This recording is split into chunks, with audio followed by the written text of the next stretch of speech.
9 bells. So good to be with everybody. So this is our last day of our series on thriving in uncertainty. And it's been really fun to be with everybody and kind of go through this material. And I hope you've enjoyed it as much as I have. It's a cool experience to be able to do this kind of in a small group, and we all know each other, and it's just great to share ideas and all that, and especially times like this when there's so many self-limiting beliefs floating around, that we get to talk about how do we expand our own perspectives and our own vision. And so today is going to be a lot of fun. We're going to talk about self-limiting beliefs. We have a kind of an action exercise that I'll walk everybody through towards the end. I'd probably allow 40 minutes. I don't think we'll use all of it, but just to be safe, as we go through the exercises, there's a 6-step process at the end of this that I've developed for everybody. So we'll kind of want to walk through that. And then afterwards, maybe we can exchange some ideas about other things you'd like to see, or answer any questions you might have, or things like that. So let's get right into it. So just doing a quick review. So on our first day, we were talking about curiosity and about how curiosity leads to an open mind, and open minds lead to endless opportunities.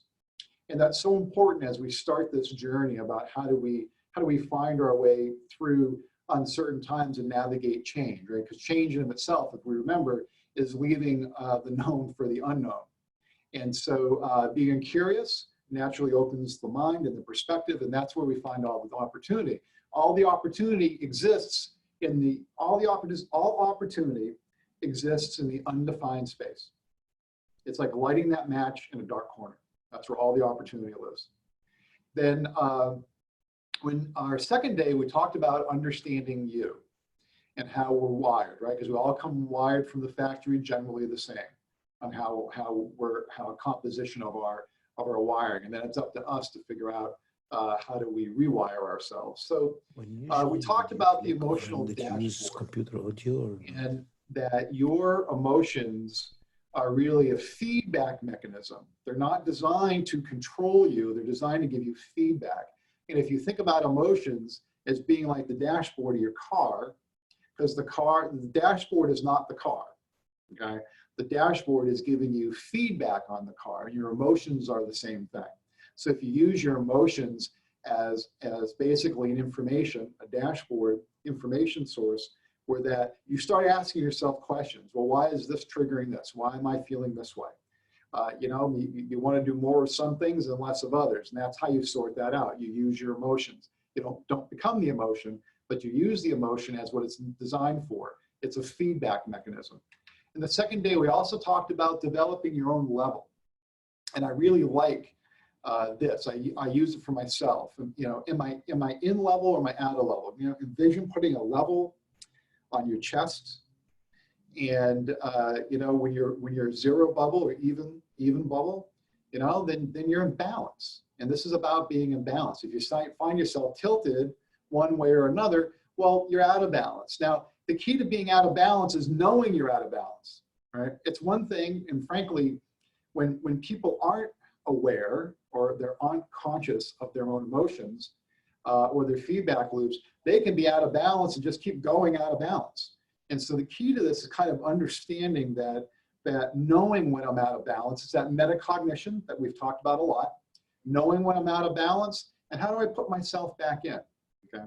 And again, there's no right or wrong to any of this. There's nothing wrong with being out of balance, because if you're out of balance, you're there for a reason. You're there so that you can be aware and learn from the experiences that you're having, right? So find your level. Sometimes just close your eyes, visualize it on your chest. Then the third day on perspectives, we talked about being either a beneficiary of change or a victim.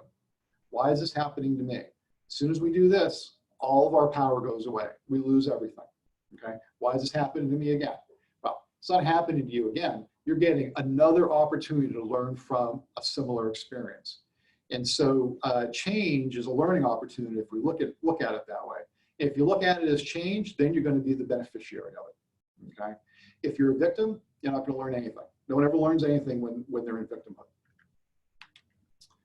And then yesterday, we talked about being an observer.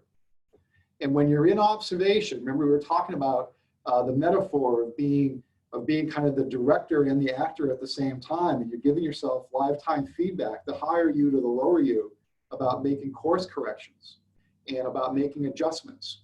And being in observation gives you the ability to rewrite your script, because our personal scripts are based on our known pasts. They're not based on the unknown future. The future's unknown. So that's a good thing that the future's unknown, because in that unknown is all the opportunity. There's no opportunity in what we know. So being in that director-actor relationship that allows you to adjust your course, and then it gives you the opportunity to rewrite your script as you go forward, because no script is set. Even in the real movie industry, scripts are not set. They're changed as the work continues on the project. Now, today, we're going to talk about self-limiting beliefs. Before we start, though, I think why don't we just take a cleansing breath, close our eyes, breathe through our nose all the way up, and then just let it out naturally.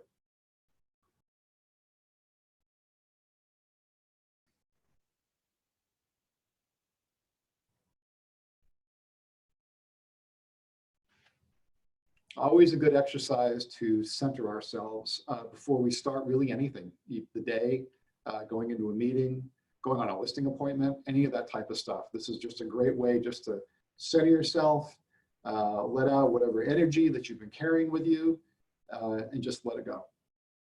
Okay, so one of my favorite authors and speakers is a gentleman named Mike Dooley, who, if you can look him up, you can just YouTube him. And you know, he's a guy who was an accountant, and so he was a real you know, left brainer, and then got into motivational speaking and personal development. He has some great quotes, and one of them that I really like the most is that thoughts become things. Thoughts become things. And Stephen Covey puts it, I think, really well, is that everything is created twice, once in your mind and once in reality. And so we talked about this a couple days before, that every single thing we have, okay, was a thought before it became a thing. So somehow or another, some time ago, I'll just pick my Starbucks logo, my Starbucks cup, right? That somehow somebody dreamed up that logo. That would be a really cool logo. It started here before it got to here. And that's the way things are. If we can visualize them, if we can feel them, then we can have them in reality. So everything is created twice. It's created once in our mind and then once in reality. You can't create it in reality if you haven't created it in your mind. Now, I'm going to talk about Roger Bannister and the 4-minute mile, because I think this is really fascinating. So up until 1954, which is when Roger Bannister broke the 4-minute mile, no one had broken the 4-minute mile before that. And not only had no one broke it, they were also told that it was physically impossible because the human body, the lungs, okay, our lungs could not handle that type of capacity of airflow to be able to move that fast to break the 4-minute mile. They were told, the athletes at the time were told, not possible, can't do it, medically impossible. And Roger Bannister, when he went out to train, he would write, he'd take a little piece of paper and he'd put it in his shoe. And he wrote 3 minutes, 59 seconds. And that's what he did when he went out and trained. And then, of course, he broke the 4-minute mile at 3 minutes, 59.4 seconds. And since then, 1,400 people have broken the 4-minute mile. So it's about, you know, not necessarily believing what you're told. Because, you know, you have the medical community telling these athletes, no, it's not possible. You can't do that. Your lungs will explode. And you know, people just say, well, we don't believe that. And it's kind of that belief in opposition to what the world around you tells you. You can't succeed, or no one's ever done that before. All those types of things. it's your thinking that's in opposition to what you're being told you can't do, because really almost anything's possible. I mean, I have this memory of my great-grandmother, who really was an amazing person. And she was a Southern gal, and then kind of moved to New York. And so she was born in 1896. And she was really kind of part of the New York, Brooklyn kind of social aristocracy of the time. They were a wealthy family. And I used to be just amazed at listening to her, because at the time, her social circle included people who perished in the Titanic tragedy. Because people who traveled on the Titanic, it was a social accomplishment to be on the maiden voyage.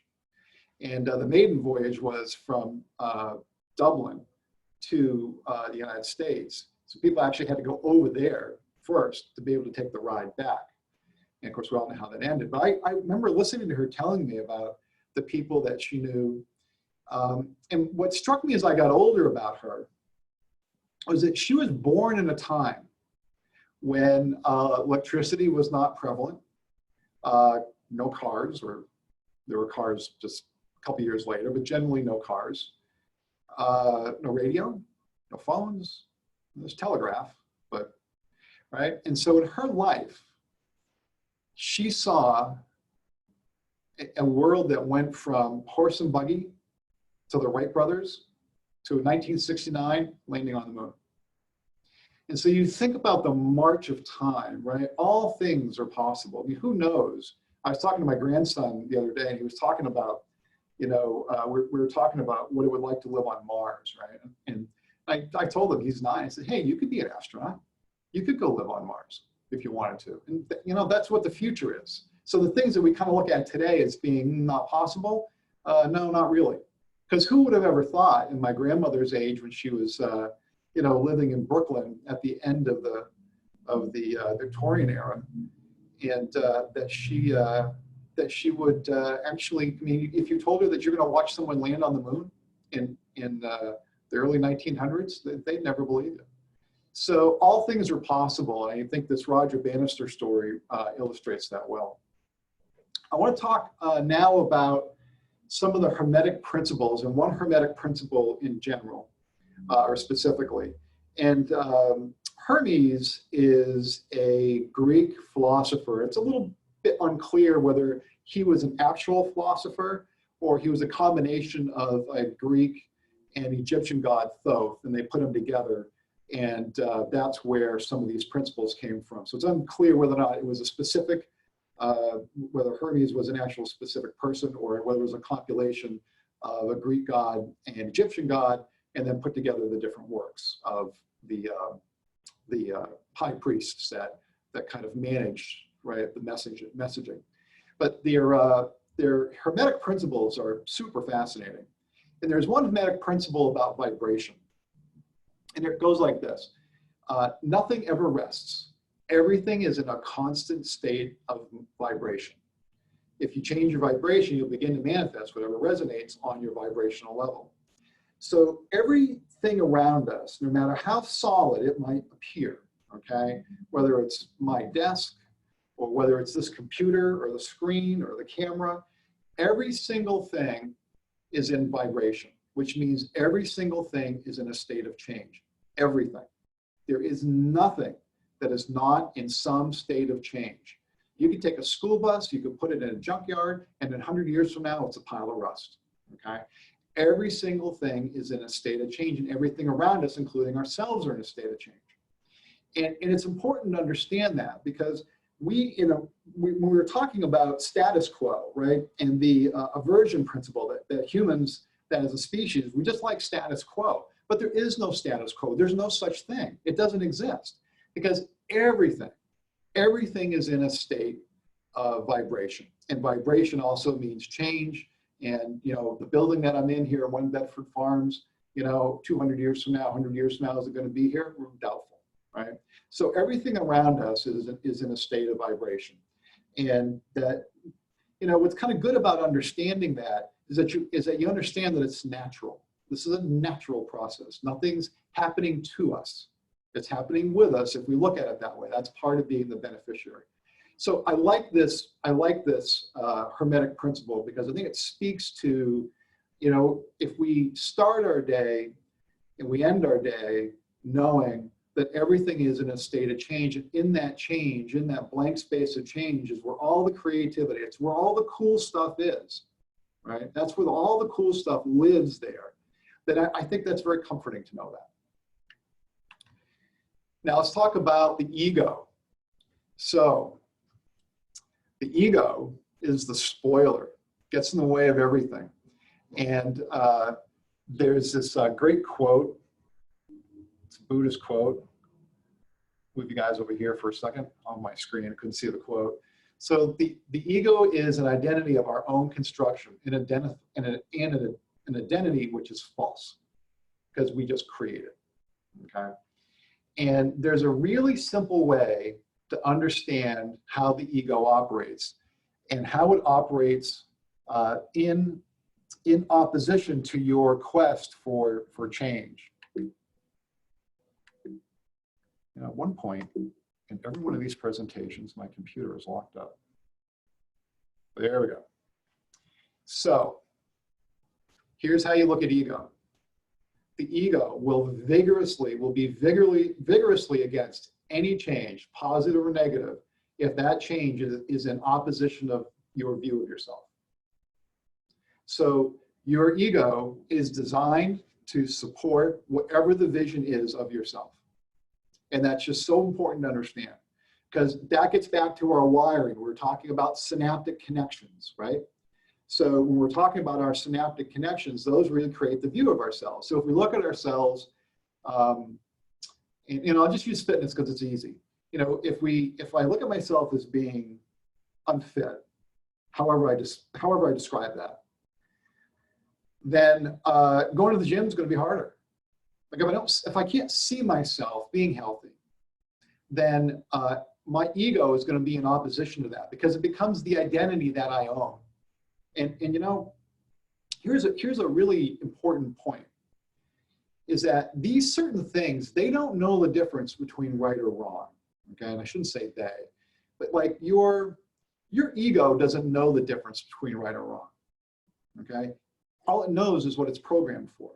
So if it's programmed for the vision of me being, oh geez, I can't walk 5 miles. I got a bad knee. Pick whatever, pick something, okay?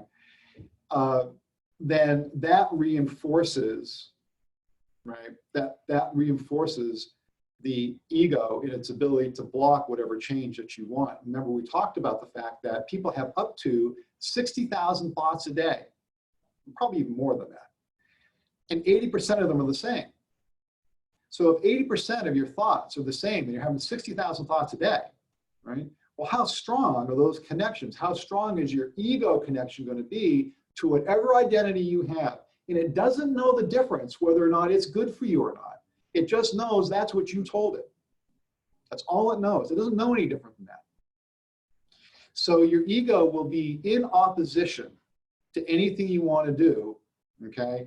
If what you're trying to do isn't consistent with your real view of yourself, because that's how your ego is programmed. And I think that's a really important thing to understand. And that kind of goes all the way back to the first couple of days. We were talking about making sure that we change our programming, because we really can't get effective change unless we change our programming. Okay? So here's our cat and our lion example, which I always like, right? Here's the little tiger kitty, it says, I'm a lion. And that's really what it's about. If you can see yourself, again, I use the example of health. If you can see yourself as healthy and fit, then you will become healthy and fit.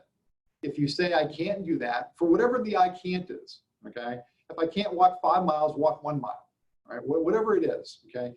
If you can't see yourself there, then you will not get there. And you cannot will it. You cannot power against. There's a whole line of study around matter can't change matter. In other words, like you really can't muscle your way through it. That's how our ego is. Like I can't change my ego with my ego. I can only change it, okay, if I change my wiring. If I change my perspective on how I look at things. I become the observer. I become the observer, which then allows me to view pretty objectively, right? Because once we're in observation, we're no longer in judgment. And then that allows me to be able to see what's going on and then follow my own thinking. So you have to be able to visualize what you want, and you have to be able to feel it. It's not good enough just to feel it. It's not good enough just to visualize it. You have to do both all at once. Once you're able to do both all at once, then it's pretty amazing what can happen. And the ego will be in opposition to the view of yourself. And that's really important to understand. And you can't negotiate with the ego, and you can't outmuscle it. You got to change the wiring. You got to change the perspective.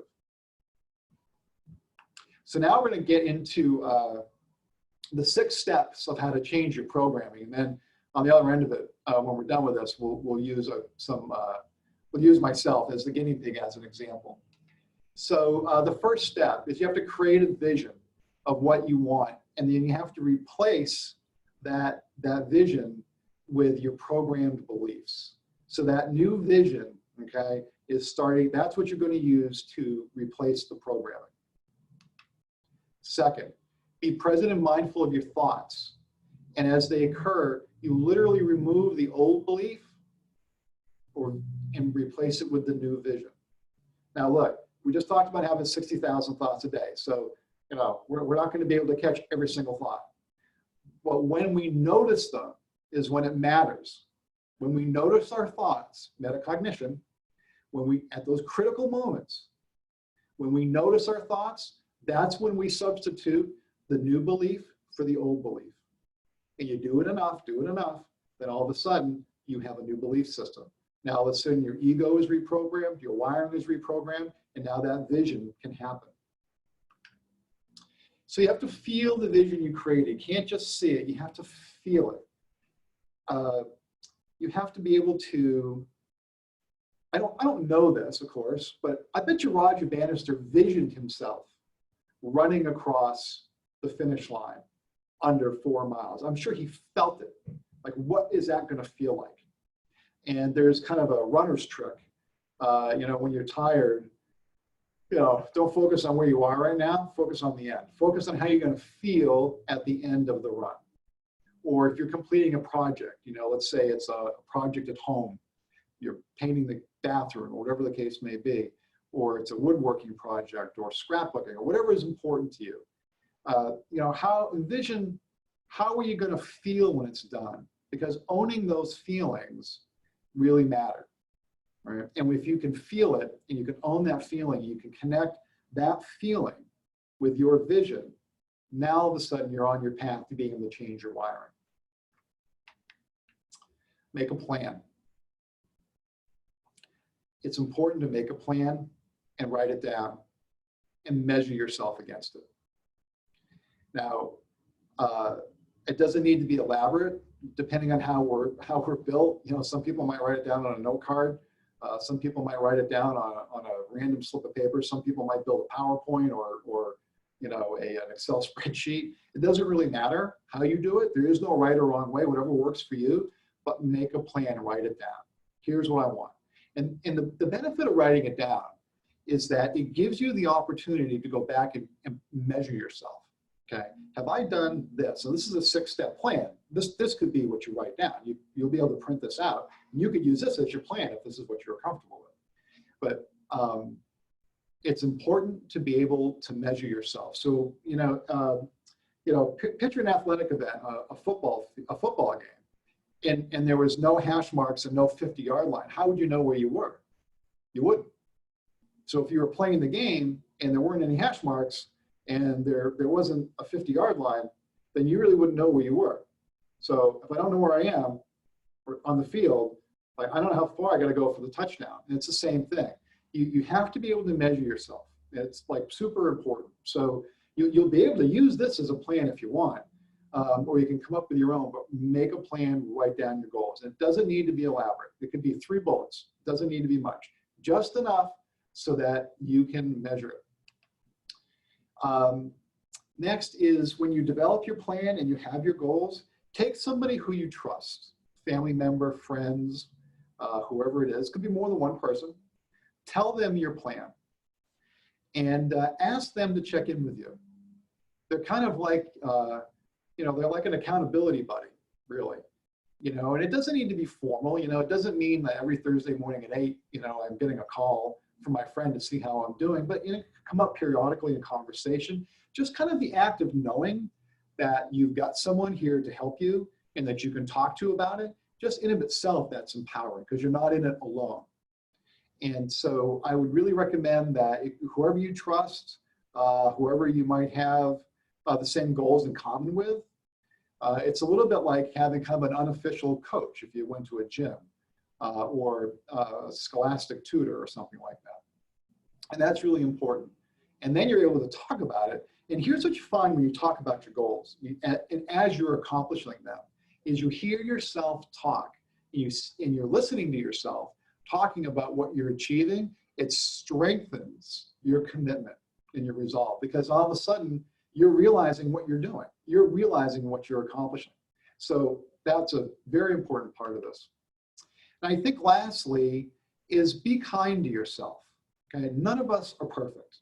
So this is really about cutting ourselves some slack. You know, one of the reasons why we slip every now and then, which is part of the process. So let's just say that I have a goal to lose, I don't know, pick some number, 10 pounds. You know, at a relative's birthday party, you know, I had a couple pieces of cake and maybe a couple scoops of ice cream. It's fine. It's like, don't beat yourself up, because slipping a little bit is part of the process of being aware of what you're doing, because none of us are perfect. And so I think what happens though a lot of times is, as people are going through the process, they will they'll have a little bit of slippage on whatever it is, doesn't, you know, on whatever they're working on. They'll have a little bit of slippage, and then all of a sudden they kind of get down on themselves, and all of a sudden, you know, they're down on themselves, and what comes next? The self-doubt talk. You know, I'll never be able to do this. It's going to be hard to get back at it. Get all these things, and you know, don't when you hear those things, don't listen to them, because it's not the truth. It's like when you wake up in the morning, and say you want to go to the gym, or you want to get up and work on a project, and it's early, and your mind says, no, stay in bed. It's lying to you. Don't pay any attention to it. Okay, just get up and do it. Don't even worry about it. You know, Nike, it's funny, I don't think Nike gets enough credit. I'm sure they've made enough money, but they don't get enough credit for the just do it tagline, because it is really just that simple. So don't beat yourself up if you have slippage. It's really not that big a deal. And sometimes we have to have that. Sometimes we have to give ourselves a rest. Sometimes we have to just have you know, a little bit of pampering. It's not a bad thing. And I think that's really important, because you find more people kind of have a problem with with sticking with their goals when they're not kind to themselves, when they take a break for a little bit or something like that. Okay. All right. So real quick, let's do one of these, and I'm going to use myself.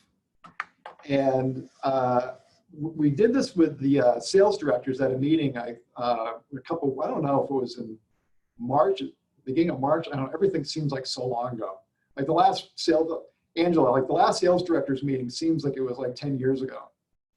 But so this is some of a presentation that we shared in that meeting. And I picked on our good friend Mark Pilot, who's a sales director in Auburn. And I used the example, and I just made it up, but I think I'm going to use it again, of being that Mark's goal was he wanted to be a world-class country line dancer. And so now I'm going to apply that to myself. So I have a vision. I've created a vision. I want to be a world-class country line dancer. And the truth of the matter is I can't dance, like, for the life of me. Tried a couple times, but, you know, ballroom dancing lessons and stuff, forget it. But anyway, so that's my vision for myself. I want to become a country line dancer. And every time I think, now I'm on number 2, right? So I have a vision. I have a vision of myself. And I've got all the regalia on. I've got my hat. I got my cowboy hat. And I got my shirt with my mother of pearl snaps. And I got my brand new pair of Wranglers. And my big belt with my belt buckle. And my brand new boots, my brand new cowboy boots. And I am good to go. And that's the vision. And I can see myself. I can see myself with the music and you know, going along with you know, with the country line dancing. And so now what I want to do is I want to be present. I want to be mindful of my thoughts. Every time I think I can dance, every time I think about my dream of being a country line dancer, which is just funny, even just saying it, being a country line dancer, nothing wrong with country line dancing, it's just you can see me doing it. But every time I have that thought that I can do it, I replace it with the vision that I can do it, and the vision of me actually in my country line dancing clothes, actually out on the dance floor with all my new country line dancing friends. Now, the third part is I have to feel it. So here's how I feel it. I can feel putting on my brand new stiff Wrangler jeans. Like, I can feel that. And I can feel the firmness of the belt, that big, thick kind of leather belt. And my new boots. I love my new boots. They smell great. I can smell the leather. When I walk, I can hear that leather creaking, you know, with the, you know, it was built on a nice last. You can just feel it, right? So they're stiff. They're kind of high up on my you know, mid calf a little bit. It feels great, firm. Then I love my hat. My hat feels good. Even a little sweatband around there. I love it. I feel good in my hat, right? My whole outfit. And I love snapping my buttons. There's something about those buttons snapping that makes me feel complete, right? So I got my vision for being the country line dancer. And then I make a plan. So my plan is I want to find a good partner to be a country line dancer. And that will take me to places where I can learn. Maybe he or she can teach me. And I want to make sure that I go every weekend, Friday, Saturday, if I can. I don't know when they do Friday nights or Saturday nights. I don't know when they do that, but I want to go. I want to go at least 2 times a week so I can get good at it. Then, you know, I want to review my plan with my new country line dancing partner. I want to review my plan with he or she, and make sure that they're holding me accountable, and that they don't let me slip. Like, hey, don't forget, we got to go 2 nights this week. This is what we're doing. And then lastly, if while I'm learning country line dancing, and I end up not doing such a great job, I misstep, I'm not in rhythm with the music, you know, don't get frustrated. I'm not going to get frustrated. I'm going to be kind to myself. Maybe I'm going to take a little bit of a break and then go back in. But whatever it is, I'm going to be kind and forgiving to myself. So those are the 6 steps about how we change our programming. And they are really simple to follow, and they're very effective. And everything that we've done in the last 5 days has really been about building up to being able to look at these 6 steps. So that is all 5 days that we've got. And I'd like you to say, I am amazing, because you're all amazing. And it's great that we were all able to spend this time together and learn. And, you know, every time I do this, I learn. And I hope all of you learned as well. And what we're going to do is we're going to stop the recording, but we're going to leave the video up, leave the Zoom link up, if anybody has any questions at all. One thing I will